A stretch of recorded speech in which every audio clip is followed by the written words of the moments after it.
रत्नागिरी जिल्ह्यातील तब्बल 97 गावामध्ये गेल्या 6 दिवसांपासून वीज पुरवठा या ठिकाणी खंडित असलेला पाहायला मिळतो आहे। आपण सध्या आलो रत्नागिरी तालुक्यातील चिंचवाडी इथं आणि तुम्ही बघू शकता की इथल्या 35 घरामध्ये गेल्या 6 दिवसांपासून लाईट नाही आहेत। इथली 35 ही घरं सध्या 6 दिवसांपासून अंधारात असलेली पाहायला मिळत आहेत। मुसळधार पाऊस आणि वेगवान वाऱ्यानं या ठिकाणच्या पोलवरच्या जी वायर आहेत त्या या ठिकाणी जमीनदोस्त झाल्या आणि त्यानंतर खऱ्या अर्थानं इथली जी लाईट गेली ती अजून 6 दिवसांपासून या ठिकाणी आलेली नाही आहे।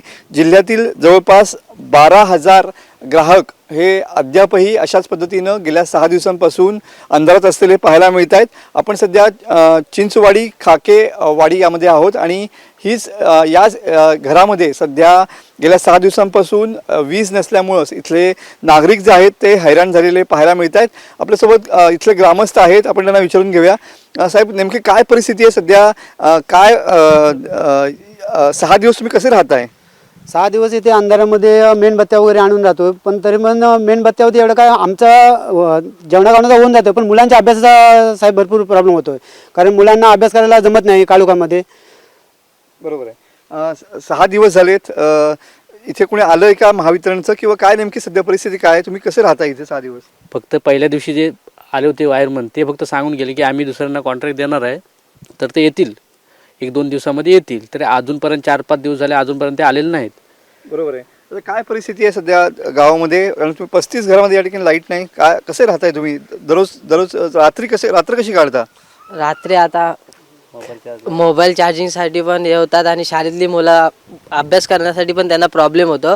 आणि पहिल्या दिवशी जेव्हा हे झाड तुटलं त्या दिवशी हा वायरी पूर्ण खालती होत्या, ते पण ते लोक करून जाऊ शकले नाही रस्त्यावर त्या वायरी, आणि तिकडून अशा गाड्या बिड्या येत होत्या, जर त्यांना मानेबिनीला लागतं तर मोठा प्रॉब्लेम झाला असता ना। बरोबर आहे। चिंचवाडीमधल्या ग्रामस्थांची या प्रतिक्रिया आहेत। 6 दिवस उलटून गेलेले आहेत। इथल्या 35 घरामध्ये 35 घरं जी आहेत ती अंधारात असलेली पाहायला मिळत आहेत। महावितरणकडून अजूनही इथला वीज पुरवठा सुरळीत होण्यासाठी 2 दिवस लागतील अशा स्वरूपाच्या माहिती मिळते आहे। त्यामुळं पुढचे आणखीन 2 दिवस या लोकांना या ठिकाणी अंधारातच घालावे लागणार आहेत। कॅमेरामन समित गजनेसह मी मनोज लेले, TV9 मराठी, रत्नागिरी।